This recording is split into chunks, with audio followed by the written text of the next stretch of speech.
And welcome back to the Gadget Spot. Woo, woo, woo. Hey, The everybody. podcast Hey. where we make fun of each other so you feel better about yourself. Yeah, we do it off mic too, so it's okay. It's just all the same. It's all the same. Sometimes you get to hear it. The really painful stuff doesn't make it to the We cut that out Final because we don't cut. want anyone showing too much emotion on the podcast. right, James. He can't speak for himself. That's not to say we cut him out. He left willingly Yeah. for a bit. Come back, James. Okay, let's get rolling. This is a Gadget Spot where we talk about tech, gadgets, and video games. And let's introduce the panel. Owen. Hey, everybody. My name's Owen. Follow me on Twitter at TechNoan. I have not been on there for a while. Back pain. I don't know. I have no desire to live. I know what that's like. I don't have any desire the will to do anything except for just wake up in the morning and then go to bed at night. So maybe I'll tweet that out later. But you can follow me on there. I haven't been playing any games either because you have to sit really to play games, and I haven't. What's been causing your back to act up? Three herniated discs. Oh, currently. Yeah, they're degenerative, so they're getting worse. I'm gonna be in a wheelchair soon. I don't know. Get infused. Just get infused. That's what I should just do, is just get infused. I'm really hoping for science or a time traveler to come back with something miraculous, but nothing's happened. Cybernetic spinal column. Yep. I don't care what it takes. I don't care if AI overthrows the entire world. If they gave me a new back, I would vote for them. Would you rather have it fused or put a rod in the back? Probably fused. You get more mobility fused, Yeah. I think, right? Yeah. Better posture. Wow, you really brought the tone down. Yeah, sorry. Hey, I've been not playing any games either. Like I said, so All right. that's about it. Jarron, it's up to you to bring the tone back up. I can't. Oh, great. No. Sorry. This is Jarron. You can find me on Twitter at Jarron. And yeah, I have a cool Twitter name. A few people have tried to purchase it for me. That's actually pretty cool. But all they've offered is $50. So if anyone has better than that, 51. yeah, maybe I'd entertain it. Sure. Anyway, I've been playing some games. I got my new TV up, as I mentioned last episode. Played some Horizon Zero Dawn on it, and for the first time in the history of that game, I have noticed that there's some major pop-ins in that game. It's crazy how much pop-in there is. I never noticed it playing that on my 65-inch. You noticed it on 82, though? Yeah, you do. I don't know if I believe that because it's the same amount of pixels. What's popping? It's not like you're seeing more area. No, but you're not squinting anymore. Define pop in. Like shrubbery out in the distance will suddenly just pop in. Oh, right. It's not a huge problem. It's just something I've noticed As it renders. as it renders. Ah. I've demoed a bunch of games on the new TV. So I've played a little bit of Battlefront 2. I still like that game, and it's super cheap. And they're adding a bunch of new content, which we'll talk about maybe next week. No, we probably won't because there's so many other games to talk about. Yeah, that's not worth mentioning in Yeah. an E3 related episode that we'll be recording soon. But they're continuing to add free content, so good on them. And I've played Cave Story. It's a game on the Switch. My friend gave it to me for my B-Day, and it's a pretty fun game. Cool. Yeah, it's a indie side-scroller thing. You have guns, you can upgrade them, and it's pretty cool. Is that the one? No, I'm thinking of Spelunky. Yeah, Spelunky, that's a cool game. I was thinking of that one. Nice. All right, our secret special guest this week is Brian Twyman. Hey, this is Brian Twyman, or I just go by Twyman. My Xbox Gamertag is Team1K. I only play one game on Xbox. Halo? Well, 2 games. Left 4 Dead and Left 4 Dead 1 and 2. I guess that's 2 games too. And Halo. Yep. And Red Dead Redemption. I guess that's 4. 4 games. Yeah, but I really only play Left 4 Dead 2. And Tony informed me that I have a term for my game style called griefing. Yeah, you're a griefer. Yeah, What so does that mean? It means he goes around in Left 4 Dead and just hoses the other players. No, wait a minute. Just harasses people. Yeah. No. Oh, Have you played Left 4 Dead? Have you played? I know what a griefer is. I've been griefed. Well, so I know you In know. Left 4 Dead, you're 4 people, right? You're supposed to work together to reach the end. Right. Well, if you get to my level, or me and my friends, we have a set pattern. The fastest way through each level, what you do grab and don't grab, you just speed run it. Now, sometimes people jump in and they want to go like explore bathrooms and weird things like that in the level. We don't tolerate that at all. If you want to go explore, you go down to easy. If you want to play on hard, you run through the So level. do you just kill them? No, we just leave. Oh, Just leaves them, so they end up dying It anyway. follows the name of the game, Left 4 Dead. they don't go explore the bathroom If you perfected that game, why do you keep playing it?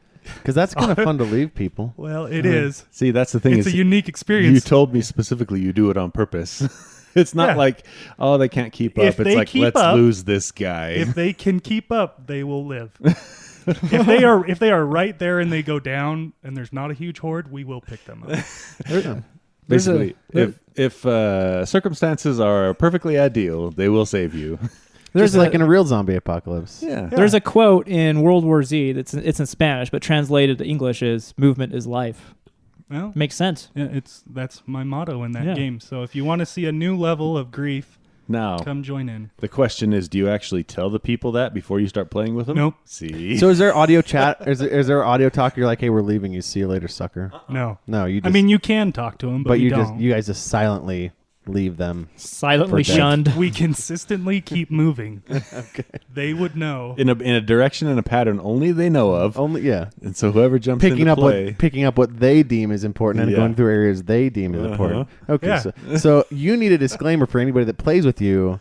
What isn't important because otherwise they're going to be left for dead. Yeah. Huh. It's what it takes to survive. Bullets? Yes.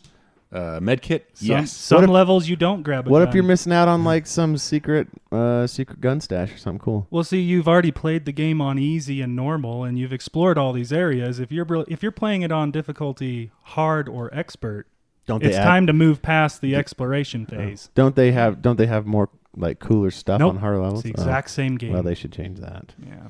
If they ever make a third anything, maybe Valve will change that. But Yeah. Valve is afraid of the number 3. Yeah.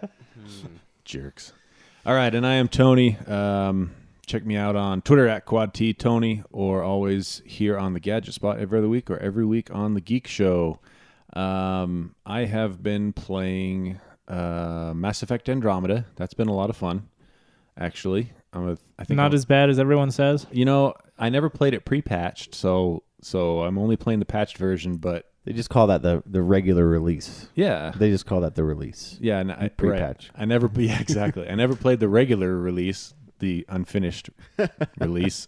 But I'm enjoying it. It's got that Mass Effect feel. Maybe people start to hate it later on as the game progresses, but so far it's been pretty cool. I'm about 6 or 7 hours into it. Would you recommend it for $10 or under? I would honestly, if you're a Mass Effect fan, or if you like that style of game, science fiction shooter RPG style of game, I would say it's easily worth 15. Maybe I should do that because I still have it from the 1070s I bought right. a year ago. I gave one code to you. What would you play it on though? I don't know. I find something. Because all your graphics cards Maybe a laptop. You might as well just repurpose your mining PC. It's not making you any money anyway. It is still there. With a bad riser, I've decided. Oh, you got to swap that out. Yeah, Huh? it's been crashing quite a bit. Let's see, what else have I been playing? That's about it, actually. I think because I can't see. Was I playing any? And I still dabble in Far Cry 5 a little bit. I decided I'm going to wait until I finish Mass Effect for that one, though. But yeah, that's about it. What's it like being able to complete a game in under 1 year? It's pretty great. Oh, I like it. I decided I'm going to be playing Horizon Zero Dawn till the end of time. Yeah. You need to be more disciplined with your free time. Free time? Yeah, exactly. They don't know. No, they don't. He doesn't know. He's got a cat that sometimes jumps on his lap. All the time. I got to deal with that cat. Okay, let's see. So we have Patreon. We got to thank our Patreon members because they are the best. What is They are. Patreon, Owen? Hey, that's our digital tip jar. I can't do it, guys. I just can't get that word out. And I love it every time. Digital tip jar. It's our digital tip jar. You can get on there and help us out. Totally optional. We love to do it, but if you don't, come listen for free. Tell your friends. But we do have some levels in there, and we occasionally put out some extra content. And Yes, occasionally. yeah. So I have content ready to go, and I just haven't put it out yet. So here's our Patreons. But we love you, Patreon Yeah, we do. subscribers. Yes. So a huge shout out and thank you to AJ Jasper and Aaron Young. You guys are great. Thank you to Dave Schuster, Adam Foote, Aaron Faulkner, Spencer Knowlton, Valentine, Kevin Eccles, Ryan McQueen, Casey Dilly, Johnny Rios, Derek Allred, Ryan Baker, Michael Beck, Matt Nelson, Jeffrey Kale, David Broshinsky, Roger Allen, Austin Beauregard, Pencil Vester, Dan Clark, Brian Lee, Conrad Southworth, and Adam Hecht. Thank you, guys. Thank you so much. Yeah. Okay, let's see. Now we got some emails and Facebook messages to go over. Email. Jarron, or who's got those? I got a few of them. I got one in Facebook. There, let's start off with good gaming TV suggestions. This is from Ryan James. Hey guys, love the show. I was wondering if you had any recommendations on good TVs 40 inches or up. I'm working on a his and her gaming setup. Ooh. Nice. But I'm a little late to the TV shopping game. I'm finding all TVs are essentially giant computer monitors. And this latest craze of smart TVs seems redundant. The last attempt I made at buying a TV straight from the store, not only was the picture bad, but the sound quality was just terrible. Well, it's a TV. You're never going to get good sound quality out of any TV. Yeah. You'll get okay at best. Yep. Get any sort of speaker that's not part of the TV. I don't know if I can trust the folks down at Best Buy anymore. No. Sincerely, RJ. False. Yeah, you cannot. So my opinion on this, actually, I think Samsung makes a really, really good gaming TV. Their QLED series, Q6, that's the model I have, or if you want better than that, go Q7, Q8, or Q9. They have really good gaming TV features. Their input lag is really, really minimal, and they have FreeSync support, which supports AMD cards or the Xbox One. So that's really cool. They just rolled out FreeSync support a couple weeks ago, and I think that's a huge thing. But their color reproduction is great. They go really bright. They're just really good gaming TVs. They go really bright. Yeah, like bright enough that your blacks get washed out on your letter bars. Well, if you're doing a game, you're not going to have any letter bars. But if you want local dimming, go for the Q8 or the Q9. He didn't take the bait. I'm impressed. Yeah. I'm impressed. Let's see. I also second those recommendations because response time is key if you want to play smooth controller to game connection. And Samsung currently has the best response time out of insanely expensive televisions. Anyone have any opposing? Nope. I don't have a. Do not oppose me. I do not have a gaming TV. So. Well, they don't really make gaming TVs. They just make TVs, and some are better than others at gaming. That's what I meant. Yeah. I don't have one of those. Did it say what games they're trying to play? He just said console games, didn't he? Or are they doing a PC setup? He didn't really say. Yeah. So Samsung will work with AMD cards, FreeSync, or any good console. So if you have NVIDIA, you can still use it. It just won't have any FreeSync support. It won't have, But then again, there's hardly any monitors out there with G-Sync support. So no, there's a lot. They just are expensive. Oh, come on. It makes me sad. Okay, so let's see. We got a couple of messages here in Facebook. We got one from Nicholas Hatton. It says, "Hey, Gadget Spot, just a heads up. The new Dave & Buster's in the Gateway, or there is a new Dave & Buster's in the Gateway here at Salt Lake City that opened a few weeks ago. So if this one gets Halo, you can come up and play there." Yeah, I work right by there. So does he, apparently, across the street. And yeah, same here. I'm like half a block. Hey, cool. Yeah. But I'm excited. Halo, was it Strike Team Raven? Is that what they're calling it? Yeah. Tony's drowning. Yeah. We should do it. That sounds fun. It's like, what, 3 players at a time? 4 players. 4 players. It's the only new Halo game you'll be playing in the next 2 years at least. Yeah. Don't. We'll briefly mention that here, that they did release a teaser over the last couple days of the new Halo Infinite, but That's it. That's All they it. said was, we have a Halo game coming out called Halo Infinite. All they literally did is just prove that they've got a design team that knows how to put a video together. Yep. That's it. That's all. Wah, wah. Anyway, but I'm excited to go back to 1999 and play Terminator 2 again with your with Halo. turret-mounted Yeah. machine gun. Yep. Mhm. Yeah, I'm totally stoked for that. Okay, and then also there's a letter from Neil Carpenter. It says, "Hi guys, I was just listening to your latest episode, and he says I have to make a correction. Sorry, Tony, but you gave some bad advice." Ha! What? Oh, don't I know it? What? Tony's already disagreeing. Look at him. Look at him. You can't see him, but When James was talking about his Switch Joy-Con and if it would still be under warranty for a bad signal, that's the sentence. Tony said you would avoid ever sending in your console. I did say that. before they get the cloud save feature up and running. And he says, but I have to give Nintendo some love here. After having a wonky Switch that could no longer load up any of the games without crashing, I called Nintendo support, and they said to send it in. Scared I would lose all my hard-earned hours of Zelda, I sent it off for repair. Boom, wouldn't you know it, my replacement was in my hands within a week. I sent it on a Monday and got it back on a Saturday. That's good turnaround. And when it came to the moment of truth, I put in Zelda, and all of my hard-earned work was still there. Now, you might think that's because they were just able to repair my original system, but I took a picture of the serial number tag Ooh, this guy. before sending it in because I wanted to know if they just repair my original system or if I was going to get my original back. But I can confirm they sent me a replacement, so different serial number. Somebody else's refurb. Yeah, right. With a new 1-year warranty extension as well. That's pretty neat. Yeah. I can't say enough about how simple and pleased I am with the warranty service I received, and it's so nice to have a working Switch. Anyway, just wanted to share my experience. Your loyal listener and friend, Neil. # bring James back. Thank you for being loyal. Yes.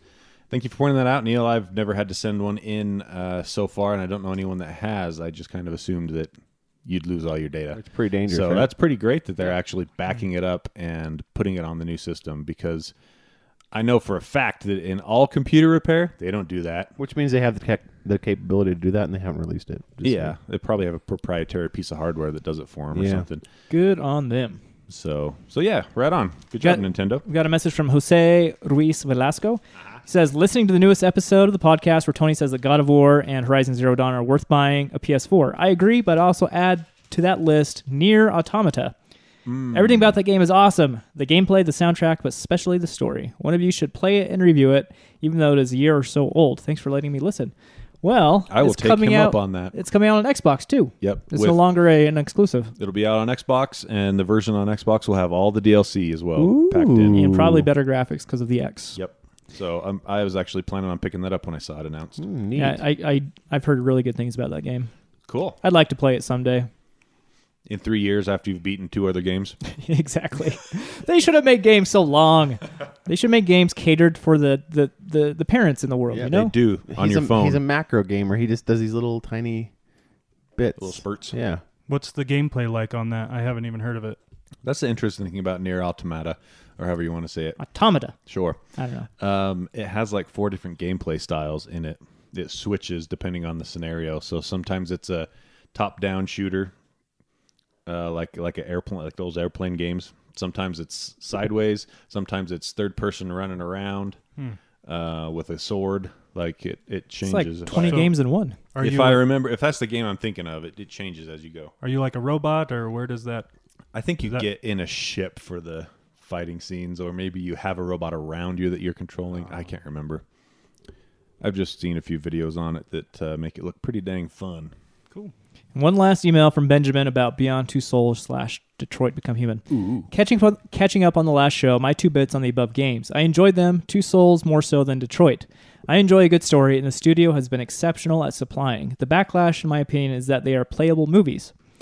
Yeah, they kind of are. Well, it's not a bad thing, though. Yeah, exactly. If it depends, if your expectations are different than that, you're going to be disappointed. There's large chunks of Uncharted that's basically that's a playable movie. It's not even playable. You just watch it. Hey. Beyond that, You got dangerously close to triggering him. keep in mind on Two Souls that it either came out before or at the same time as Last of Us.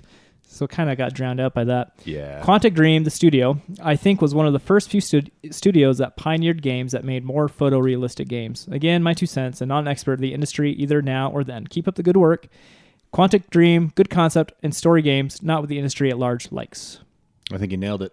Yeah, makes sense. I agree with him. As for the graphics, yeah, every game they come out with, they try to push it as close to photorealistic as they can get at the time. And, man, it shows with Detroit Become Human. That game looks ridiculous graphically. All right, let's see. I think that about wraps up that stuff.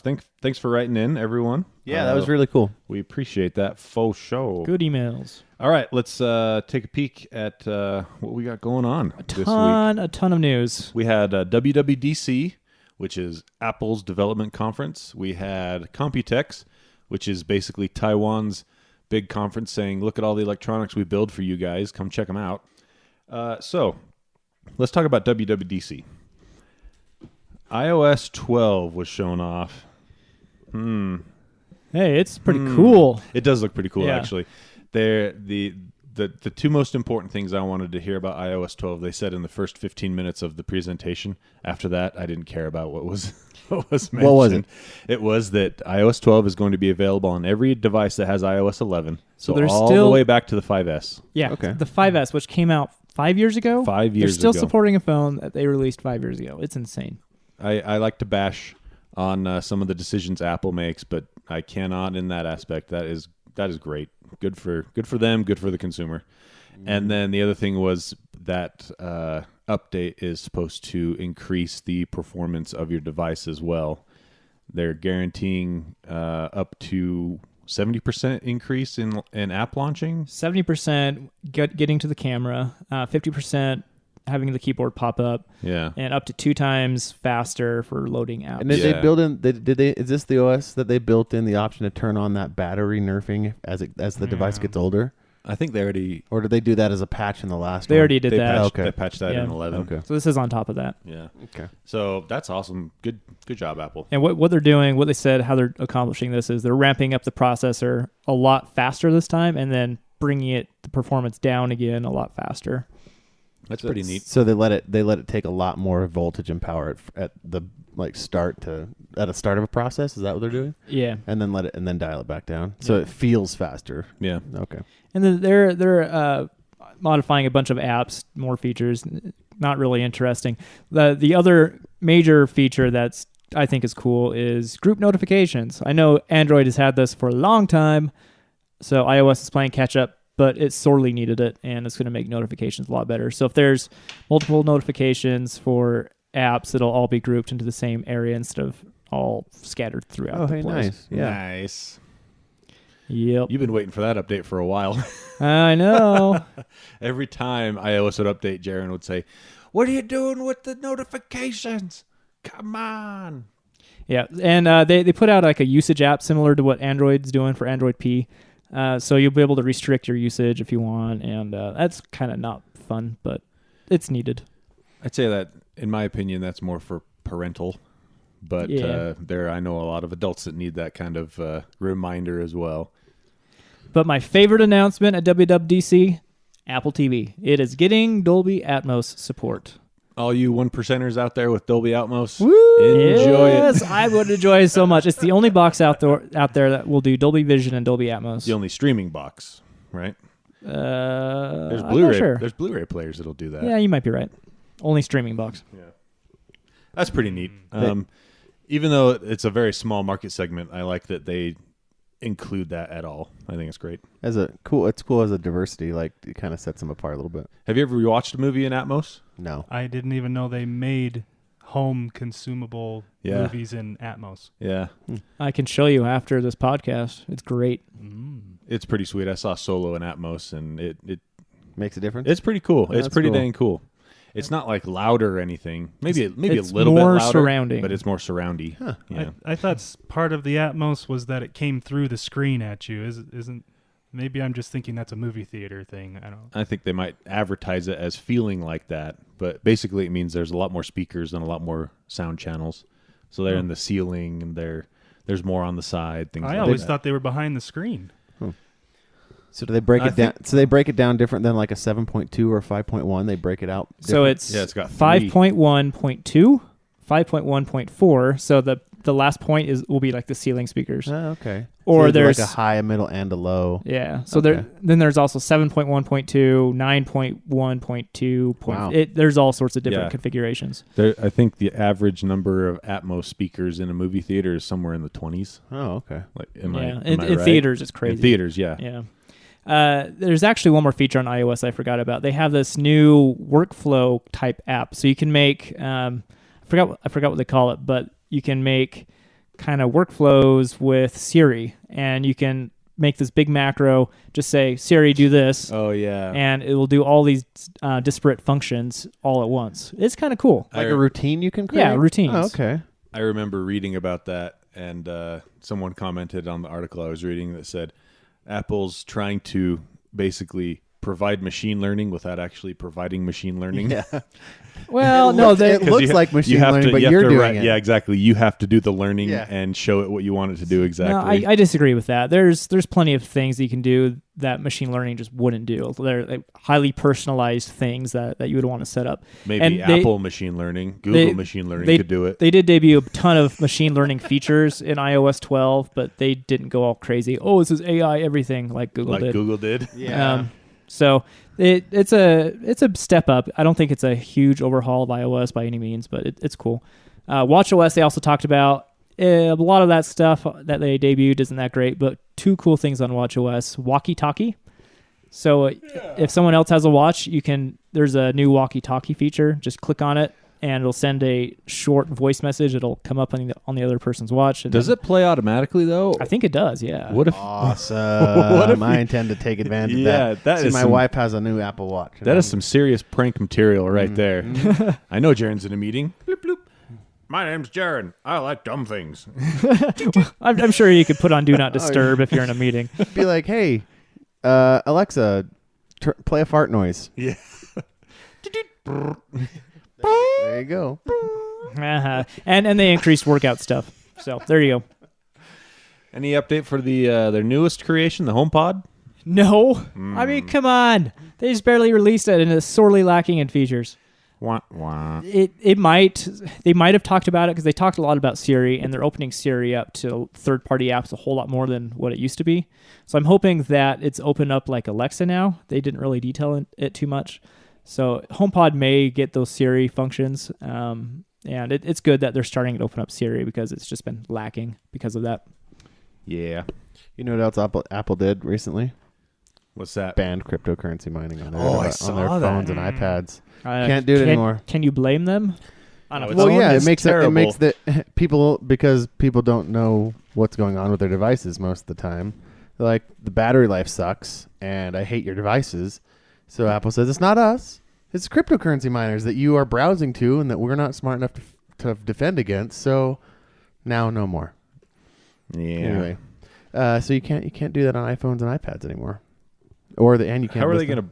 gonna stop you from doing it? I don't though? know, because Didn't they just change their terms of service basically? Well, I think it has to do with the level of access that it needs. The app that, like, if you got a miner that was working, or even in the browser, like, because I guess the biggest ones are browser miners, right? That take browsers can disable that. Yeah, There's ways to do that. Anyway, it's funny that they're like, yeah, we don't want to do this, and it's kind of been. I mean, it's kind of following the same tone as the rest of the world with cryptocurrency lately, like with Facebook and Google both banning. Yeah. Well, all I that don't stuff. think crypto mining belongs on a mobile device. That just doesn't No, make sense. it doesn't. I think it does if you if were you're able crazy. if you were to get yourself, like, let's go crazy and say something like 500 phones that had no life left in them, like they were going to go to the junkyard and the nickel was going to break down and go into the earth. Why not ruin the earth by using carbon fuel, or Have a mine and have In a it room. use electricity instead of just going to the landfill. I disagree. That's anyway. horrible. You're talking about proof of work, though. Yeah, proof of So work. I was going to get into it later, but you can do proof of capacity with BurstCoin, and that's Ooh. capable on Android. I don't know about iPhone. No, they won't do it on iPhone. probably not. They won't let you have that access. You know how many USB cables you'd need to do that? Can you imagine what that would look like? Oh, jeez. Let's see. I think so. Well, let's preface this. Twyman is a big fan of old technology. Yeah, clearly by my noob comments here.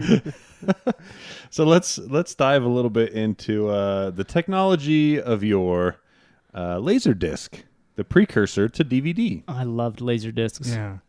Do you I- actually have one of those? Oh, yes. Oh, awesome. So I actually collect Laserdisc. I had it when I was growing up. My brothers had it. They even had the other kind that the name's slipping my mind, where it was the cartridge with the disc inside.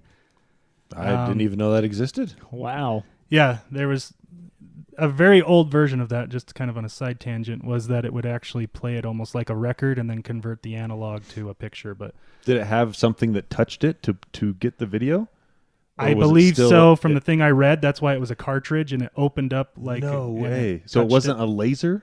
it was like a record style on needle. If my memory from reading that old, very original version of it is correct, yes. This is kind of why digital technology is boring. It's all just the same now. Back then, there was like cool things that they did that you wouldn't even think about. And Laserdisc is analog too, I found out. It's an analog... it counts as an analog medium. But yeah, I collect it. How's it analog if it's just still counting the pits in the disc? I'm a noob. I honestly don't know either. All I know is that the unique thing with a Laserdisc is that when you're watching it, you know how when your DVD gets scratched or whatever to the point that it just crashes. You're trying to watch it. A Laserdisc will just work right through it. Just plays right through it. You'll get the junk in the picture or whatever. It may even cut out completely for a second, but it just keeps on going around. That's crazy. If anyone out there knows how that works, let us know. Yeah. We could Google it ourselves, but... Lazy. Yeah. But so it has some advantages. At the time anyway, it was a lot better quality than VHS. It was very, very adopted overseas in like Japan and stuff. The articles online were saying it was actually the preferred medium for rentals for a while. So people would actually go to a Blockbuster or whatever they have over there. Do they mean in Japan or here? In Japan. Oh, okay. Yes. Yeah. Overseas for sure. Not here. Because the quality was better. Could you imagine lugging a Laserdisc home that you rented? Well, not only gigantic. They're huge. Yeah. Not only that, but keep in mind a movie like Jurassic Park is 3 or 4 discs in a big box case. Oh my god! So you have to flip it 3 times or something. They made Jurassic Park. I have Jurassic Park. I have it. Yeah. Oh, okay. So they were still doing it in like the 90s. Yeah. Oh. There's actually movies. I briefly looked on some like Laserdisc audiophile, whatever you'd call, what is that? Fanatic? I don't know. But they were saying that there's actually some movies that were released on Laserdisc and not on VHS that you just can't get. Like what? I'd have to go look at the titles they mentioned. They were things that I had never heard of. Oh, okay. But yeah, it was kind of interesting. The reason I like streaming is so I don't have to get up and put the DVD or the Blu-ray in the player. The Laserdisc is the Laserdisc, puts that at a whole new level. Now, if it's just one double-sided, because some of them are many of them that I have are double-sided, some aren't, but you get a player. I have a player that will read a laser on the top and bottom. Oh, okay. So you'll be sitting That's there, cool. and the T-Rex foot's coming down to squish the person, and then you'll see it say A arrow to B. There goes all the suspense. Then it'll flip. So you could just so these analog these players then. Don't they make like an exchanger, like a CD? Remember that was like the thing Are where you like kidding me? An exchanger for a disc? That's go on. Like 2 feet they got across? Come on, you gotta have I think you need to huge. make one. I think the technology just take a normal CD disc exchanger and just Make it big. go 4 feet, up it to 4 feet, put it underneath your floor or something. It can act like a foot massager. Oh my! Who That would be knows? so Oh, wow. big. Like the trunk of your car. Remember we used to do that? You put a CD changer in there. Oh, Yeah. man. Yeah, some other interesting things about it is the laser can actually get off like a record player, and so it'll get slightly off, and it'll read the next line while it's on the line it's on, so you'll see a haze of the next images as it's spinning like around. Ghosting? Uh-huh. It's like a If the laser visual gets jacked. record. Yeah. That's crazy. Yeah, it's very cool. Do you have to calibrate it if it does that? Yeah. How do you fix that? Throw it away. Oh, really? I guess you could take it somewhere. I just Calibrate the laser. buy a bunch of them and store them. How many Laserdisc players have do you have 3. right now? 3? One that I've used since I'm a kid. I thought you said you collected Laserdiscs. No, The he players. The I'm players. asking. He has 3. He has okay. 3 Yeah, box, all right. 3 players. Movies, I have about 70. Do they just Okay. eventually wear out? Is that what you're saying? There is some potential for the like disc rot, or they call it laser rot, where it gets that discoloration and things like that, just like CDs do. But they're not as prone because the whatever that foil is. This is my technical term is foil. They actually press that. What they thick- store the data on. Yeah, they actually press that between 2 pieces of plastic, so it's pretty protected in there. Right. Whereas Yeah. like a CD or whatever is just on top. Yep. But the resolution, I think it still looks pretty good. Boo. Yeah, I don't know about it's that. It looks like it's a quarter of 1080p So- from your notes here. yes. So How was that good? I don't do good with I don't know a lot of this technology, but the picture that's in the show notes definitely shows me that it's not as Well, good it's, as it's better than 1080p. DVD. It looks like. So now keep this in mind. Yeah, because so HD is considered 720p or above. DVD was like 480p, Right. and so it looks like this is a quarter of 1080p. Oh, that's that 1000 TVL. Yeah, so Well- the 1000 TVL, those are counting horizontal pixels instead of vertical pixels, like 1080p. But this picture is misleading because the Laserdisc was only 425. Oh, okay, TVL. yeah, that's worse than DVD. Oh, yeah. So yeah. it, reading online trying to figure out what TVL is because I had no idea, like you just said. I just ran across some information. In a lot of cases, it was equivalent to 480i, but in some cases, the quality was better than the DVD because certain movies in DVD they compress them so much. to get them to fit. Oh. That on is, disc. Yeah, that makes sense. Okay, that makes sense. And the audio they're saying a lot of times on Laserdisc is a lot better because it's much warmer. well, because it's analog. It's Like an a- analog like audio a track. record. You analog crazies. So, It's got a warmer sound. and you got to keep in mind. I mean, I grew up on VHS. VHS was 240 TVL, Yeah, and yeah. this is 425. So I that grew up was a on- big difference. I grew up on Betamax. I have that too. Oh, you do? I have Star Trek on Betamax. Oh. Nice. Which one? The original Star Trek one? I have 3 of them. I have 1, 2, and Undiscovered Country or something like that. It sounds like your house is like an 80s utopia. It's a museum. I just never threw anything away. So, Oh, And you're a hoarder. you know, So my hoarding turned into a hobby, which then became cool as you were the only one that kept doing it. Mhm. So everybody else died, probably. Is that why you have a beard? Do you hoard things in your beard too? No, it's still, I can't get Laserdisc in here yet. Oh. He's got to get bigger But first. but yeah, my pride and joy of my collection is Waterworld. I have it Oh, what sealed, a great, awesome. What a So- great show. and I bought another one that's unsealed so I can watch that one. That is great. How many discs is that? That's a fairly long movie. I think it's only 2. Oh, really? I'd have to double check. I thought that movie was really, maybe it just felt long. But So I Kevin Costner, best director of all time. I like his stuff. Okay, I you, mean, you heard it here first. I mean, I got it on Laserdisc. I got it on DVD, Blu-ray. I got it in every medium. They never released it on Betamax. Is it on 4K? I'm sure it is. He's I'll pull even got out. it on HD DVD. I do. Serious? Yeah. Wow. The forgotten medium, And- right? Can you even play that? Yeah, I do on my Xbox. Oh, you Yeah. got the HD DVD player. Yeah, Yeah. the The Xbox medium- 360 had that. I think. Yeah, The medium that porn destroyed. Yeah, that's Oh, right. They said, sad. we're going Blu-ray.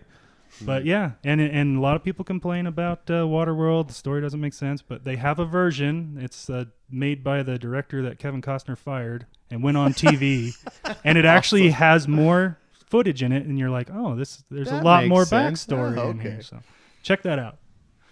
But Nice. What? So that's your pride and joy of your Laserdisc collection. What do you think's the lamest Laserdisc you have? oh, Don't say Rob Roy. Oh, I bought him a Rob Roy. that actually was a good movie. Now, have you? If it's ironic because at the time we were watching that, my wife was watching Outlander. I don't know if you've heard of that TV show. Yeah. But Time travel, something. It literally is the same story with Jacobites, Scottish Rebellion, No way. all that stuff. I'm like, what in the? Yeah, I found that at a retro gaming store for like $3, and I was like, "Oh, Twyman would love this." It's got Liam Neeson on the cover, Rob Roy. So I gave it to you, and then like a week later, you're like, "Dude, that was a good movie." Yeah, I was like, "Dang it!" yeah, it worked out well. I can't think of a lame one that I have because you go to DI and you leave all the junk ones there. True. I'll think about it. Oh, you got to get to the junk ones. Oh, but that was so it's in the notes. It segues into my kind of random thought of what do you guys think about electronic abuse? Like, have you ever heard people say, don't hit the computer, that never helps, or something like that? Oh, I flip off my computer all the day. time. And I've proven that physical violence actually has made it work. Okay, so Yeah. I disagree. I don't think you should ever hit your electronics. Anything made after like 2000, Okay, maybe Oh, that's well. fair. hitting it Well, doesn't it- help. So when I was in college, I had a very stressful schedule. I'd have to stay up till like 2 a.m. every day.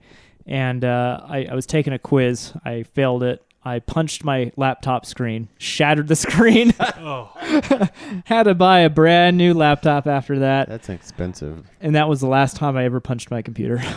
well, I guess if you throw out Tony's 2000 and newer thing, it doesn't work. But my Laserdisc player, for example, I had just moved from my apartment to my new house and pulled it out. We were going to watch our first show. Was going to be Waterworld. And I Of course. put the disc in. It goes in. The big tray, takes 5 minutes to close. And then you hear this like, and then it spits it back out. And I fought with that thing for 20 minutes, just getting pissed. I got to go buy another one. Wait, there's one downstairs. I'll go pull that one out. So then I finally got so mad at it that I just smacked it right on the top Yep. when it was shut. And then you hear it, and zzz. So this I was gonna say, see anybody that has a CD drive still in their computer, if the drive they push the button it won't open, or if the disc won't read, this will literally work. Pound right on the top, because those drives, and I was gonna say this too, is that they work off a rubber band, and that rubber band starts to elongate as it Stretch. as it goes in and out. Seriously, there's a rubber band in there? It's like a belt It's a driven. belt-driven motor. Yeah. like your car. Yeah, exactly. Okay. And so it starts to expand, and so sometimes that just starts to slip, and you give it a little pound right on the top, and it's just like, all right, I'll give you 5 more years tops. I've been doing it for 5 years, so we'll see. But my story is a VHS. I had a VHS that would not spit out the tape. And it was like a family heirloom, and my mom's like, I need that VHS tape. That's you as kids. And the VHS player was toast. We couldn't get it to come out. You could just see it starting to pull the. And so I was like, well, it's broken. There's nothing else to do. I took it face down, slammed it on the tile floor.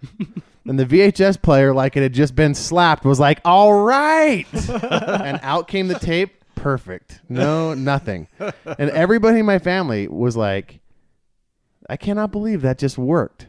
Like physical violence towards something technological. It's like Han Solo, the Millennium Falcon. Yeah, yep. Exactly. That was an analog device too. Yeah. Good times. Neat. The precursor to your disc-based media, the Laserdisc. Yeah, go get one. I say bring it back. Yeah, it was Start Bring a back the hashtag. Laserdisc? Yep, mhm. No, I said don't. No, okay. You can still find them at DI occasionally. Jeez. The movies for sure. They're always I'm gonna randomly always go check the movies for Laserdisc now Well- for you when I go to DI, because I can't help it. I'd appreciate it because I actually went to my church when we first moved into our new neighborhood. I went to a local church there, and they said, oh, tell us about yourself, and what's a unique thing about you? Well, I collect Laserdiscs. Because the guy before me said he collects VHS, and I was like, I'm sorry. Even Twyman has standards. The guy literally, his entire basement was shelving with VHS. He sent me a picture. It was he disgusting. collected the wrong medium. Jeez. How dare he? He should have gone What a- Laserdisc. But anyway, after that, I had neighbors ringing my doorbell. Hey, I found these at DI. Here. No way. Nice. I'm like, oh, okay. Well, that's not You can bad. go find them for me. Yeah. That's pretty funny. All right, let's talk about some new technology. Owen, your article in here about the ARM architecture, the new ARM chip is making some waves. Yeah, or so at least they- the one they're planning on making. Yeah, next. so the one they're planning on making. So I don't know. I'm not the chip guy. I'm not the computer chip guy here. But Jarron's kind of made me follow ARM because he believes that they're the wave of the future. They are. And- Totally. they might be. They I don't- are. Boo. Anyway, so when I see news articles that have a headline that says ARM promises laptop level performance in 2019. That's just next year. That's just next year. And I thought maybe Yep. Jarron's right. So then as I read through the article and I realize that they're just aiming for Core i5 performance, I'm less impressed. Hey, Core i5 for a normal consumer is perfectly good. That's what most people get. yeah, that's not wrong. But but if there's a Core i7 out there that is for the consumer, I'm going to get that. Would you 'Cause rather it's a have bit- Core i5 with 25 hours battery life or Core i7 with 8 hours battery life? Core i7 because it's a bigger number in the front of the battery life. So that's how I base my whole life. I can't argue that logic. Yeah, because I plug into a power supply, I don't need battery. Well, Qualcomm just announced the Snapdragon 850, and they promised 25 hours battery life. Really? Yeah. I don't think the performance is as good as what ARM is promising for next year. Qualcomm got bought by somebody recently, didn't they? No, Mm, Was that no? I don't think so. They almost did. Oh, okay. But it fell through. That's Yeah. right. But I think Apple's ahead of them all. Their current chip is pretty much Core i5 performance Yeah, this year. that's- This is I- A10? Around A11 right I don't now, remember aren't they? what the number is anymore. Whatever the one is in the 8 and the iPhone X Yeah. is like almost an i5 basically. Yeah. That's why when I read these articles, I was like, oh, good job, ARM. Apple already beat you to it. Yeah. And For once. at the rate Intel is innovating, I bet ARM's going to pass Intel in a few years. I hope so. I don't think they'll ever. I don't think they'll pass them. I just want Soon. it. I just want I it think it because might I think happen, but- I think Intel deserves it. Yeah, Intel needs. I mean, they're actually starting to stand up and take note now with the AMD stuff that they're pulling out. This new Threadripper stuff, right? Yeah, so Intel, to try and steal AMD's thunder at Computex this year, the day before AMD's announcement, they announced their own 28-core CPU at 5 gigahertz. Well, 5 gigahertz was... Hold we'll on. get there. Let Okay, it- all yeah. right, all right. Ruin it, you freaking spoiler. So No, let us pump them up before we tear them down. everyone was like, "Oh my gosh, this is the craziest thing ever!" And they did a live demo of it, and they ran a Cinebench score that was like unprecedented. Everyone was just going gaga over this. All the tech outlets were like, 28 core chip at 5 gigahertz. This is the future of Intel. They say it's going to be available at the end of the year, blah, blah, blah. And then about a day and a half later, you saw this other article start trickling out from different news sources. And I saw it first on a YouTube video by a guy called Gamers Nexus. And he does really, really thorough hardware videos with CPUs, GPUs, and things like that. And basically, he straight up calls it in his title a parlor trick. And I'm like, what is he talking about? So I click on it and I watch this video. Intel took they already had a 28 core CPU that they used in enterprise servers. It was a Xeon. I can't remember the numbers they used to identify it, but it's 28 core, but it ran at I think 2.3 gigahertz and boosted up to like 2.8. And it's the same exact CPU, except the enterprise one has ECC RAM, which stands for error correction something. So it takes a better RAM that self-corrects issues as you go. And basically, they put a super custom compact. Was it liquid nitrogen? I don't think it was liquid nitrogen, but it was a cooling solution, basically like an air conditioning unit for the CPU, so they could overclock so it that they could push it to 5 gigahertz. Yeah. The cooling solution by itself was 1,000 watts of energy to run. Yeah, Phew. a 1 horsepower industrial water chiller. Yeah, a water chiller. That's what it was. Yeah. Can you believe? So that's what Intel did. They're like, oh, we got a 28 core at 5 gigahertz. Somebody was like, AMD's going to crush you in a couple days. Intel's like, the heck they are. Let's show them what we got, boys. I read that article and they said they ran into him later at the show and wanted them to demo it, but there was nowhere that they could get enough power to run it to show it to Run the someone. cooler. Yeah, they couldn't run the cooler Well, and they the needed motherboard dedicated. at the same time. So this senior executive at AMD, he just barely said, I think we have a year lead now concerning data center chips. Holy cow. Yeah. Well, yeah, because AMD the next day announced a 32-core Threadripper. Now, this is legitimate 32 cores, physical cores, 64 threads of computation. He goes on to say AMD now has an unexpected manufacturing advantage for the first time ever. Yeah, because they use... are they moving down to 10 nanometer right now? Yeah. Yeah, 10 nanometer, and Intel is on their 14 plus plus.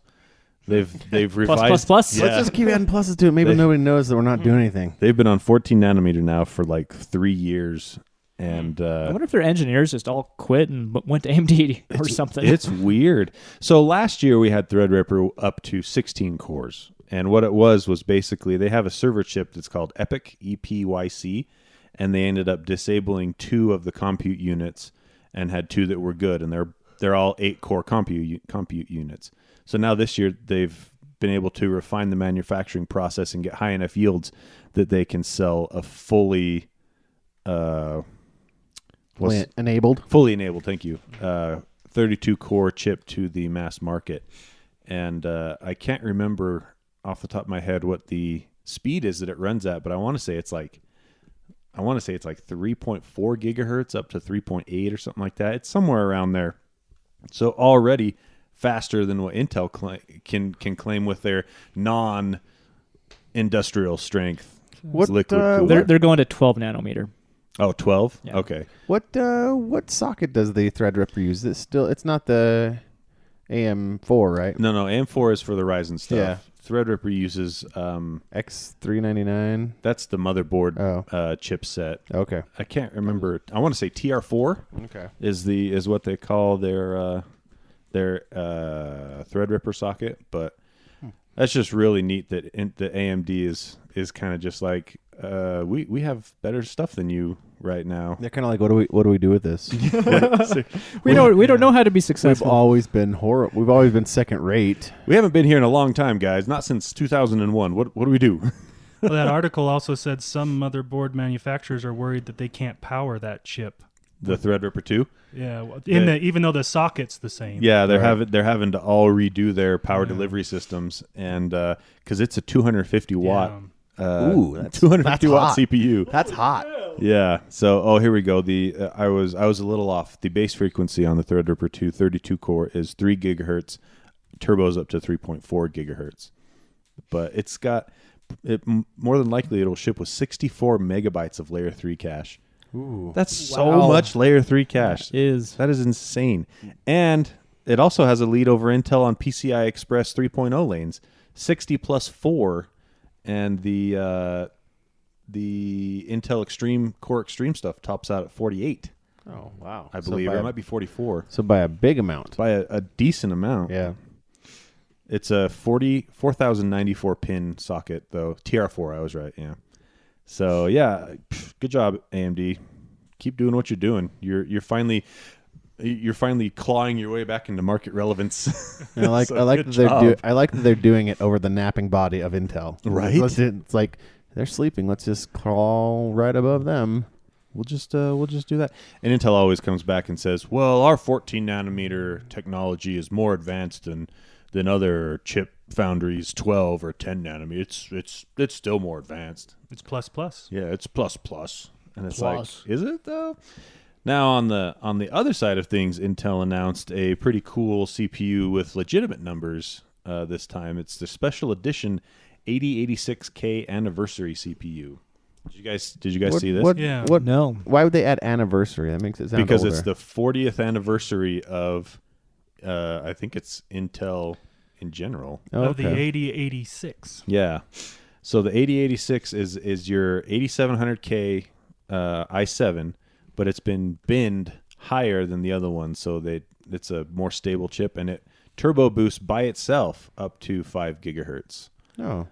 with just a decent cooler. You don't have to do anything crazy to it, and it should overclock to. That's single core up to 5 gigahertz. It's Probably a good gaming chip. Yeah, and I've read some reviews on not some reviews, but some benchmarks on it already, and most places are showing that it can hit 5 gigahertz on all 6 cores. Wow. So that's pretty good. Yeah. That's impressive. So the sad part is they're only making 40,000 of them, Oh, they'll And be they're- so expensive. and no, they're $425. And they're Really? already all sold. No, I don't think I don't think they've gone on sale yet, but they're $425, so they're about $75 more than an 8700K, and you get about 300 megahertz more boost out the gate. But you just got to buy So- one and shelf it for collecting, right? I think there's quite a few people Yeah, that will do that. I think so. I like how they called it the 8086. It's That's kind of a pretty fun, cool. fun Yeah. throwback, right? They are giving away 8086 of them Is it on only? the sweepstakes. Oh, yeah, Sweepstakes. Yeah, they're giving away 8,000 of them roughly. Yeah. Yeah, I tried to enter that, but it would never load. So, So the 8086 was the first x86 processor. Yeah. oh, is that where they're getting the number from? Yeah. I figured they were on the 8000 series, so they just did 8086. Yeah, it's kind of cool I to was look at wrong. that comparison you have on there. In that article, I should say. The specs on it. Yeah. Well, they were on the 8000 series anyway, but it's just convenient numbering, I think. Yeah, must have just been. So anyway, that's kind of neat. So I will give Intel some kudos for that. That's pretty cool. Let's see. Also, let's talk about. Oh, we already mentioned AMD has an advantage over Intel in their manufacturing now. Should we do a little bit more retro tech? The Brawler 64 by Retro Fighters. Now, I know Jarron really liked Smash Brothers on the N64. Yes, I did. We played it to death at my house. Owen, were you ever a Smash Brothers 64 guy? Oh yeah, Yeah? yeah. That was the- Ivan, that was the Ivan, were first- you? So I didn't have enough money for that game back then. Oh, okay. So I had to go to my friend's house to play Because you were it. buying too many Laserdiscs. Yeah. I didn't have that's probably why that's an indication I didn't have money. Because you were buying laser Now discs? back then, Back- Laserdiscs were still relevant, They sort were of. still cheap. But no, I didn't have the money, and then I actually kind of had a thing against that game because What? my friend. No, this is, Okay, I'm my listening. a lot of my friends that had these systems were the rich kids, right? Mm-hmm. And they would always get these systems for their birthday or Christmas, and then you wouldn't see them for 2 weeks. They wouldn't let you come over. You couldn't hang out with them. And then, oh yeah, So they come were over and jerks. check this And out. smash you. And here they are with all the secrets on the levels. It was the same story with Halo, everything. So They you're did- complaining that they did to you the same thing you do to people in Left 4 Dead 2 now. No, because there was no Exact easy. same There was thing. no easy land I could go hide in. That's the circle of life right there. That is right there. You Yep. have become Dang it. what you hate most. Dang it! Oh, Twyman.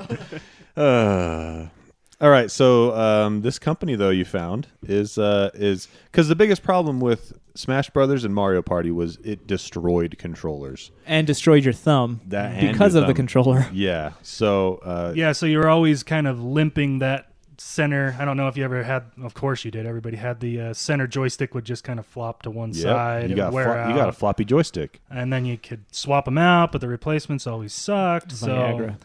So I That's where Mad Cats came in. yeah, Like that's where it came from. third party Yeah. control. Yeah. So anyway, I was on one of the retro pages I'm on, and somebody said, "Hey, there's this Kickstarter by this company. It's called the Brawler 64, and it kind of looks like an Xbox, like a modern controller that they've taken, and you can plug it right into, or that they've made from scratch that you can plug right into your N64. Does it and have two works. joysticks? Well, pull up the picture. Don't 'cause make me now do I'm. things. It only has I one. think it only had. Yeah, I think it only had. But one. Oh, okay. it has the C D-pad thing still. Got to have On your the C right. buttons. Mhm. Oh yeah, okay. And so That's then your Z button is now your two fingers, right? I Back gotta there. say that Your is the shoulder buttons. No, they're actually the triggers. Oh, The okay. Z's the triggers, or the shoulders are Right. L and R. So the either side is the same button basically. They're both. For the Z button, yeah. Okay. Cool. So I kickstarted that. It showed up a few months ago, and it had a defect. So if you go top left on the joystick and pull down the left shoulder button, because you can see they're near each other, Uh-huh.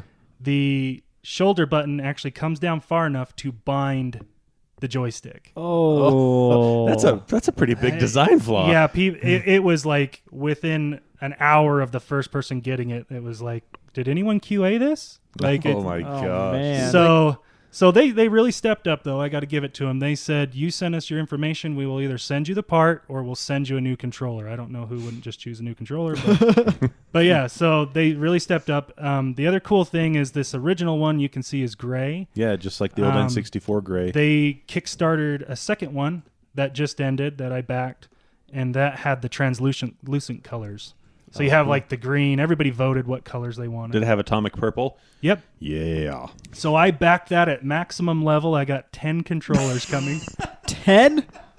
Yeah. What? So it's 2 of each color. You know, the blue, purple, orange, green, and something else. Who's the rich kid now? He's making up for lost No, time. I'm going to sell 5 of them because I really only need 1 of each color. But if you backed it, you got your name in the manual, which I didn't even realize till yesterday.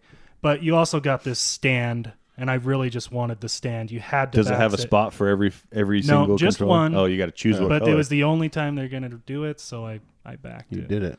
So, I got to say, it looks pretty neat. Yeah. If you're into the N64 retro stuff, I think this would be a lot better to play on. and they fixed the controller problem, so that's taken care of. Good. It feels really good. It feels like a high quality controller to me. I mean, I know my standards are lax, but it's Very. compared to your usual N64 controller. I think you'll be really happy. Yeah, almost any N64 controller you find these days is just trashed. Yeah. Oh, it's compatible with Rumble and memory packs too. Cool. Yep, but it isn't compatible with a transfer pack. They figured that out. What was a transfer So pack? that was for like Pokemon, I think. Oh, So I think I know. I think I know the device you're thinking of. there was some complaints about it. Maybe Pokemon Stadium or something. I don't know. Yeah. Not very many people. So how many games have you got in your N64 collection? I've only got like 20 or 30 of those. The nice thing with N64 is there's not a whole ton of titles, so a lot of people like to make that their first retro collection because it's pretty simple to get all of them What is there, for like the most part. 200 or so? I think it's even less than that. I Holy can look it cow. up.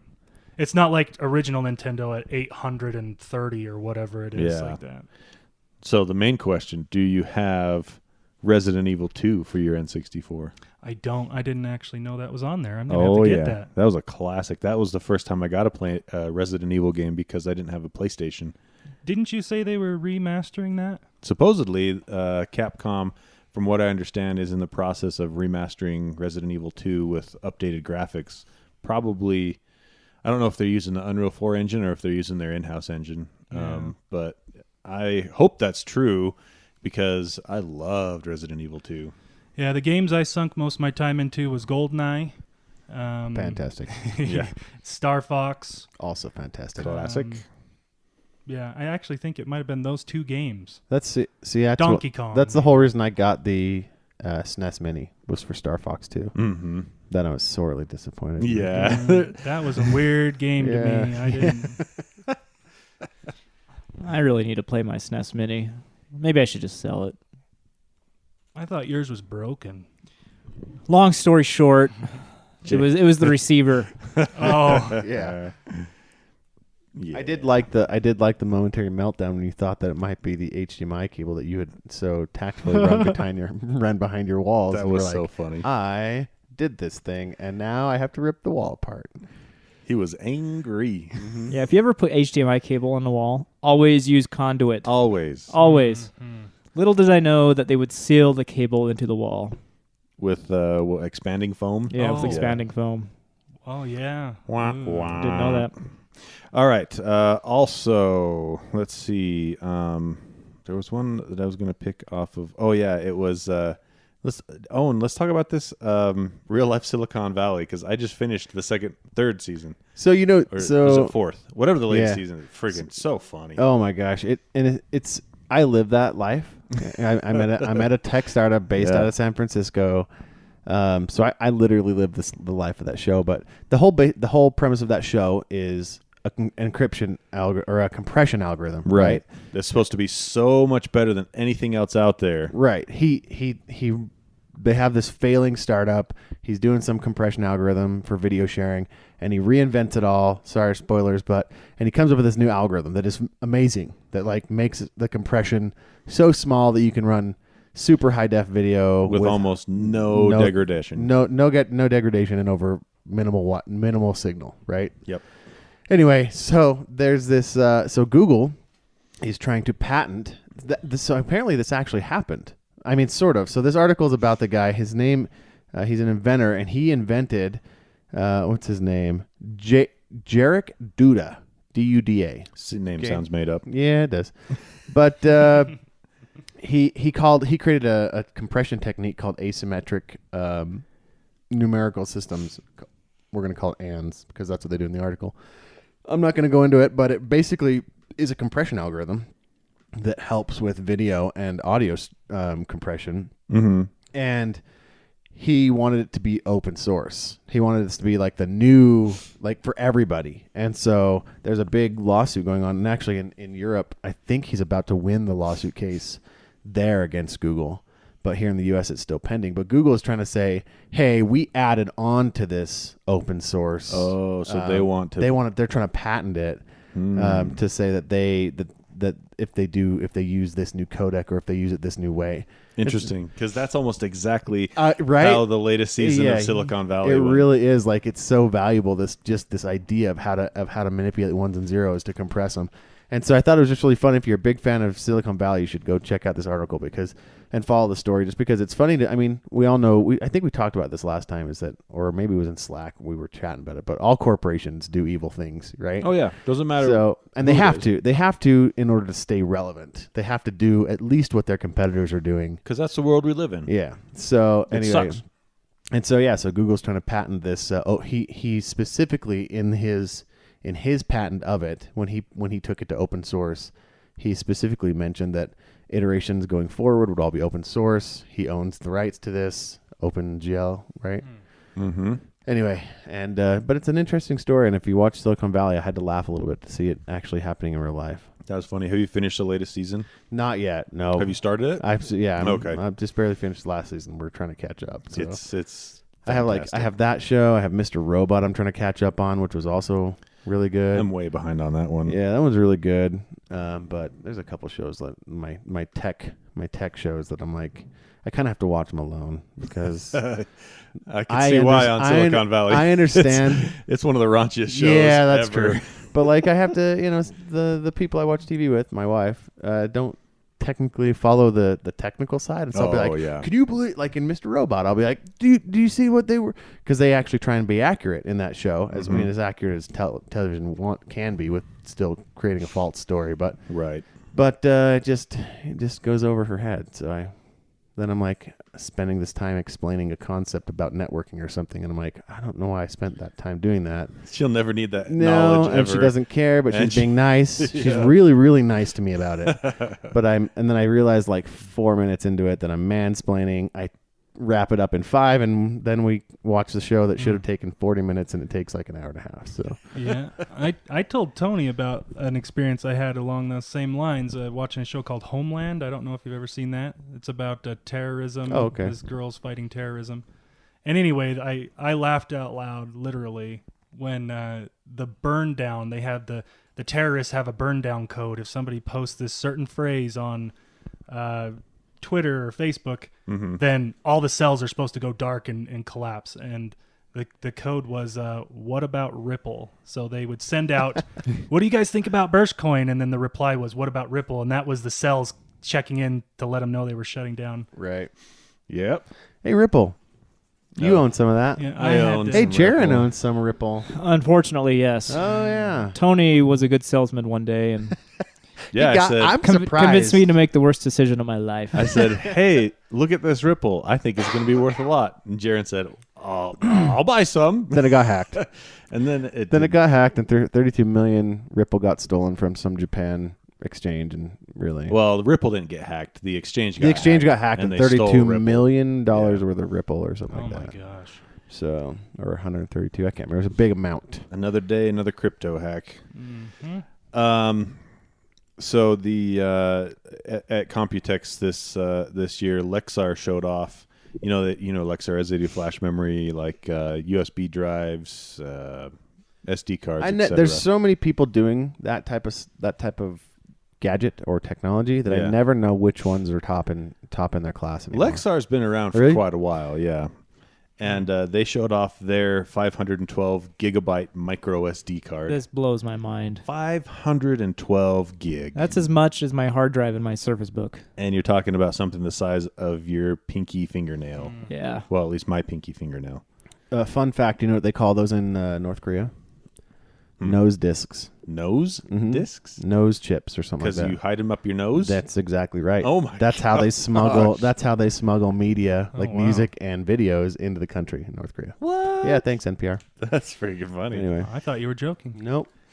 But yeah, 512. There's, I think, 2 other companies out there that have a 512. I believe SanDisk and I think Samsung have a 512 gig. Now they just got to convince phones to bring back the expansion slot, and they'll be relevant Apple. again. Well, I would say a fair amount of your Android phones out there still have them. Did the Samsung phones still have them. Samsungs? Yep. The new line still has it? Yep, still has it. I've been on Google. I've been such a Google convert to the Pixel. They're the main ones that don't have it anymore. I think the LG phones have it. Samsung, we just said. That's pretty cool, though. HTC usually has it. That way you Sometimes could they save up don't. all your videos and pictures of your family for like 20 years Yeah. and then never go through them and organize them. That's right. They could just sit there. Yeah.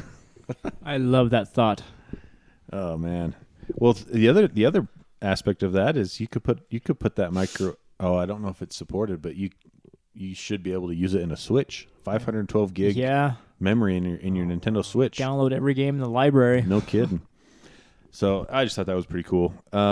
Let's see. Also, Asus showed off they showed off two laptops. One that is coming to market and one that is just a concept right now. The one that coming to market is basically just your touchpad is a screen instead of a touchpad. Razer did that a couple years ago, so that's kind of it's neat, but it's not new. But they did show off a completely keyboardless laptop where you had basically just two screens, and it was shaped a lot like it looked like it was shaped quite a bit like a Surface Book. Yeah. And so instead of a keyboard, you had another screen, and it showed it had a keyboard. Oh man, Yeah, typing experience would be so just bad. input I know. lag, right? I mean, Yeah. just the lag, just when you go to press it. I think if they were able, if Microsoft was able to create a version of Windows that was as intuitive as a regular version with the stylus, I think that'd be really cool. If you could just start to use swipe, Yeah. like with a stylus on a keyboard, something like that. that'd be cool. But if they still expect you to use a keyboard layout for data entry, that would be the worst experience ever typing on that thing.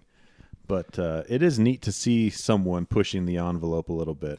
Yeah, I actually, if you open that article, I actually liked it where they turned it up on its side like a book and kind of opened it up. Yeah. And the guy had coding on his code on one side and other information on the other. I was like, oh. And then a Bluetooth keyboard. And then a because keyboard, you actually yes. need a keyboard to type with. So. Yeah. So in that aspect, it could be pretty cool. Yeah, that would be cool. But then you'd have to lug around a keyboard Right. as well. As Yeah, a lot the of people do system. anyway for their You get tablets. that, what about true. that laser keyboard that projects down on the tabletop? You Right. might as well just use the screen Yeah. at that point. Yeah. But Horrible idea. geez, Owen.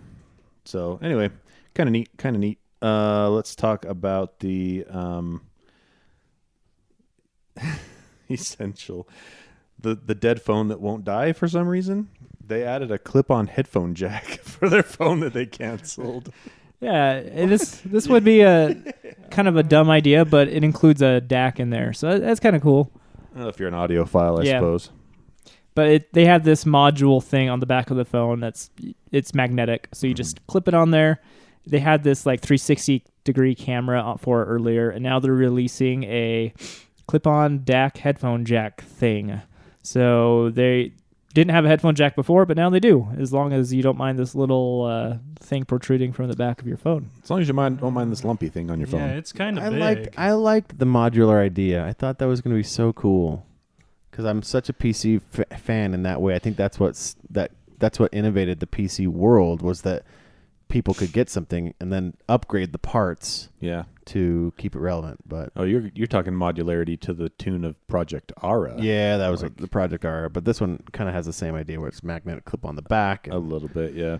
So the dying cell phone maker is teaming up with the dying music subscription service Tidal.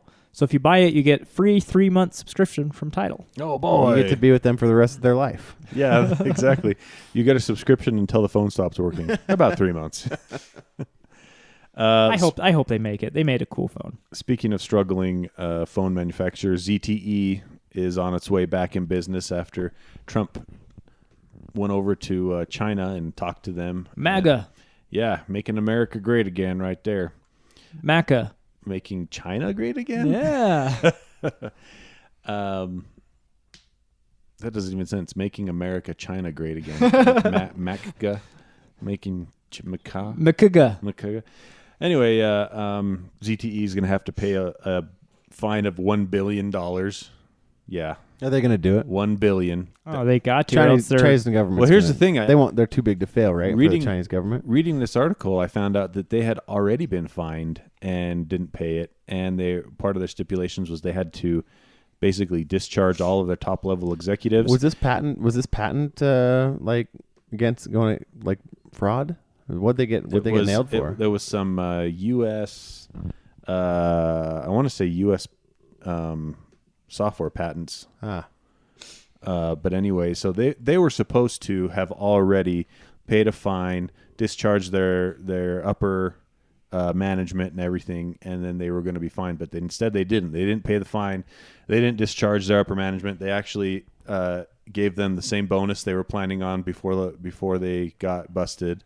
They're like, what are they going to do? Not buy our phones? They didn't do anything, and so then the U.S. basically shut them down. they were originally fined because they sold equipment to sanctioned countries like Iran and North Korea. What it was, Right. Yeah, and so they didn't comply with any of the demands or the Sanctions, the fines and things, and so they got shut down. And then it's been about 6 weeks or so that they've been, I guess, sitting around doing nothing, and then they worked with El Presidente and agreed to pay a $1 billion fine, actually discharge their upper management and get new leadership.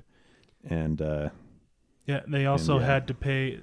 They had paid $800 million on that previous fine too, as part of it.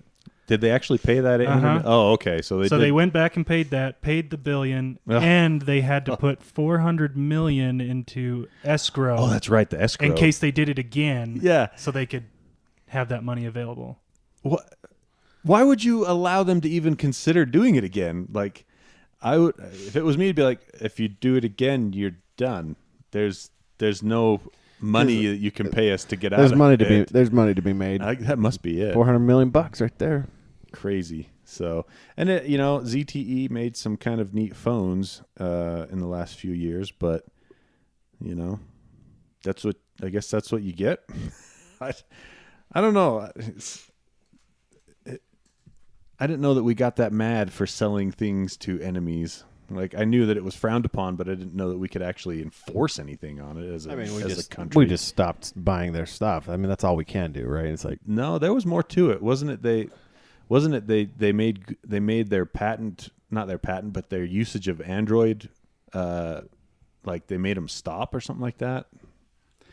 I don't know about that, but I seem to remember back in the day you couldn't sell like an Xbox to them. Xbox, I can't remember PlayStation either, but because they were actually raiding these whatever Taliban, Al-Qaeda, whatever places, and they were using these Xbox systems to help them with targeting and things like that. They were using the processing power in them. I did read so about they that. banned those for a while going in because they could use them for that kind of activity. But and what the government did was they banned the American companies from selling parts to ZTE. That's what so they it was. essentially couldn't make their phones anymore. Yeah, they cut off their supply lines.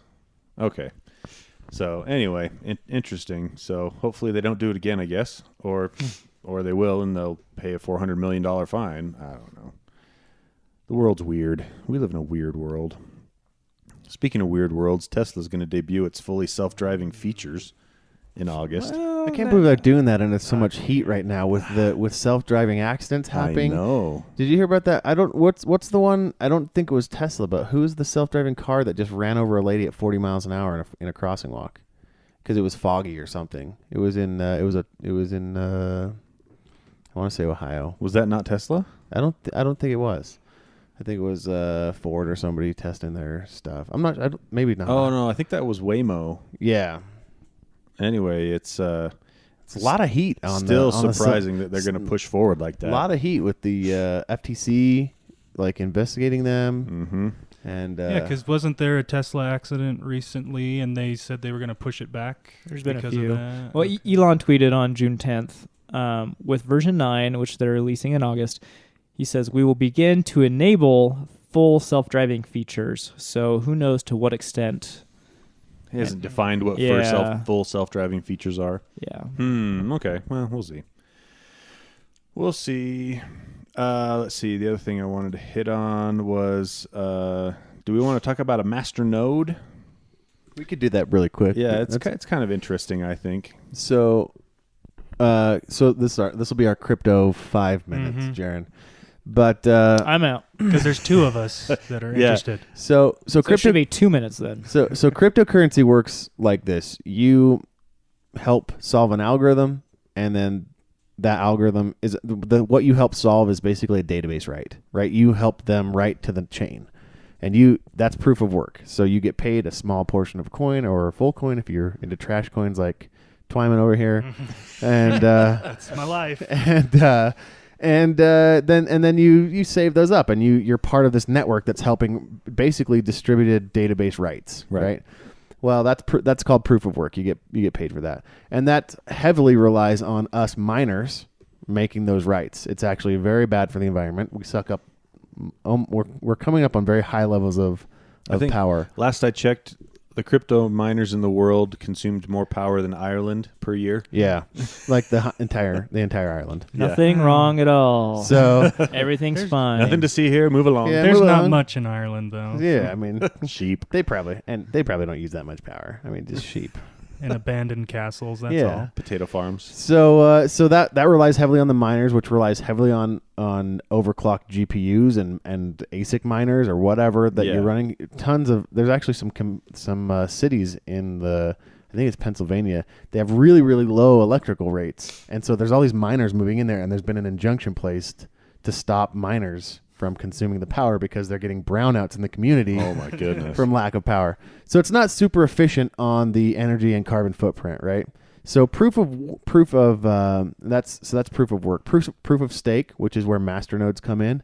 Proof of stake relies on the CPU or a server performing those writes on the database, meaning you have the authority as a masternode to make those writes without being as distributed. Right. So basically, it becomes because when it's proof of concept, Stake. the first one, Proof of work. proof of work, you have to have the same blockchain on everyone's computer, Yeah. and then with proof of stake. stake, Everybody still does it, but but the difference is that the master nodes or the nodes that are running, you don't rely on miners themselves anymore. Uh-huh. You run a really highly boosted server or whatever to actually make the rights to the rights to that. Yeah. And you do the confirmations. So if that think makes sense. about the example it gave in this Burst article that I read Uh-huh. was like, think about your average transaction. I send money to you. I mean, Bitcoin's horrible. It takes forever, right?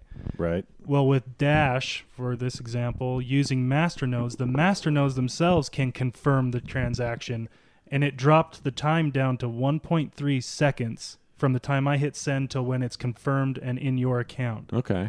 Because it doesn't have to wait for the blocks. It doesn't have to wait for confirmation from all the other nodes, I guess. No, is it what just you're hits saying. the master nodes that So, are trusted. If you go that route, does that make a 51% attack much more viable at that point? Yeah, I mean you're centralizing a little bit. Yeah. Right. Mhm. So I'll read this. So it says proof of service blockchains are underpinned by masternodes. These are computers which process transactions on the blockchain. So instead of a miner processing the transaction, these masternodes do. Okay. And then as a result, they are rewarded with coins. That masternode is rewarded with a steady coin for all the transactions they process, just like a miner. Mm-hmm. But instead of having to actually solve a problem, an algorithm, it's just writing to the blockchain. And so for every commit it does, it gets paid. Basically, it's like a salary Yeah. versus paid by the hour. Mm-hmm. And so one of the things you have to know about masternodes is typically there's a stake involved. So I've been involved with maybe 2 masternodes.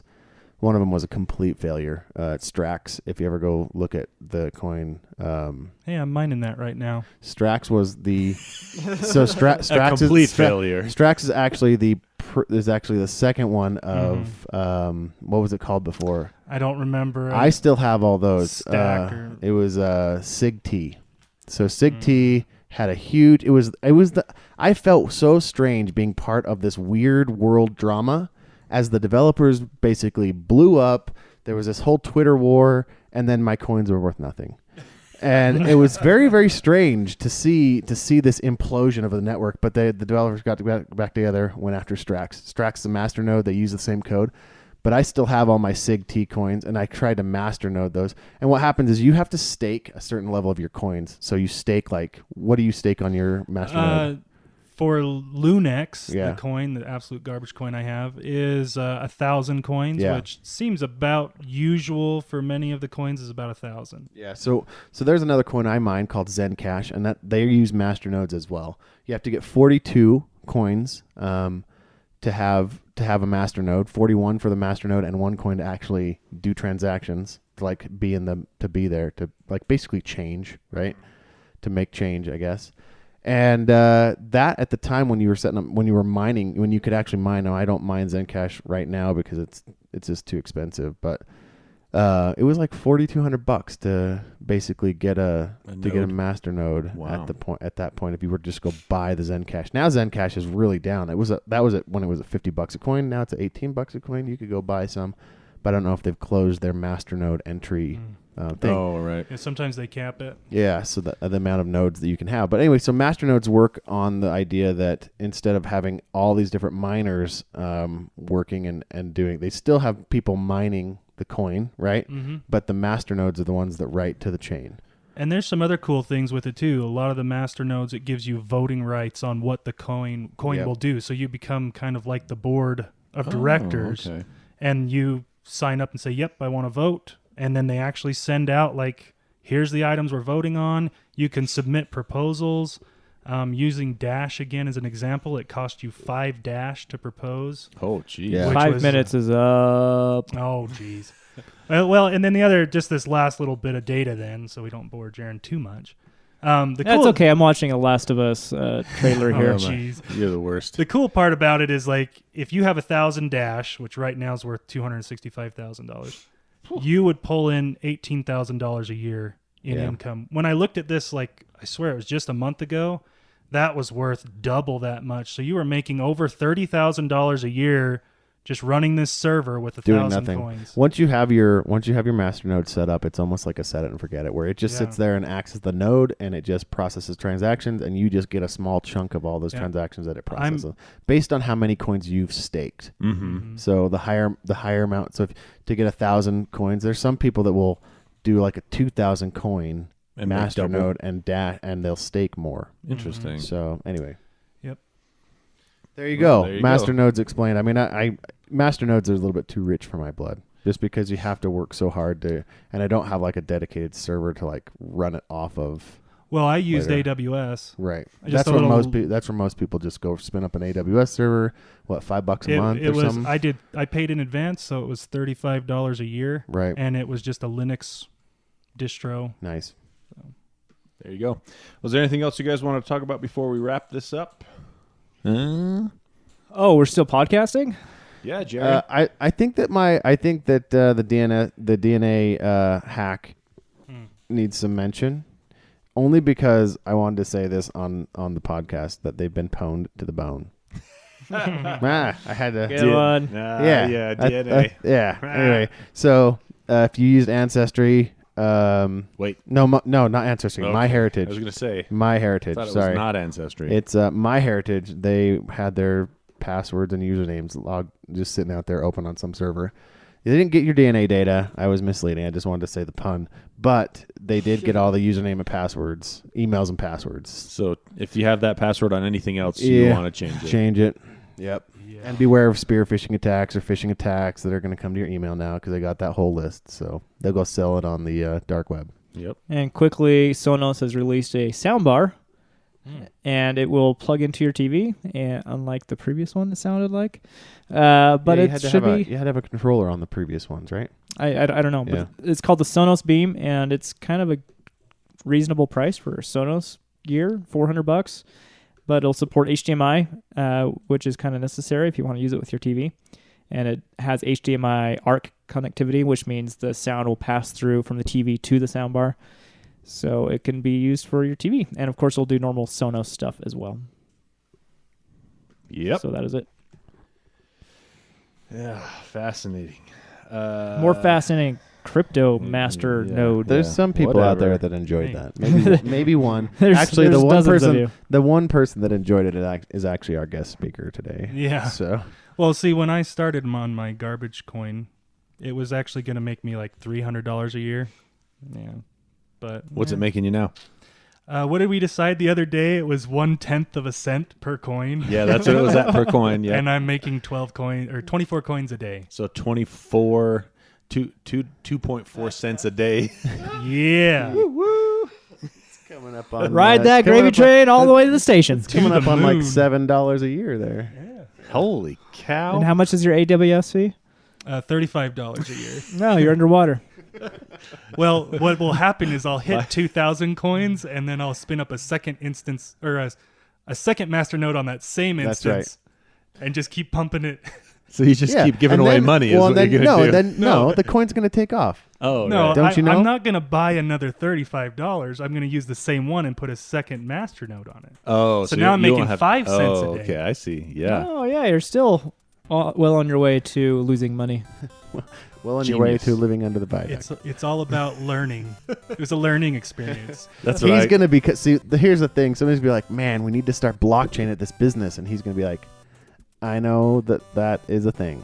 I can do that. Can somebody please set up a Masternode? Here's your guide. Boom.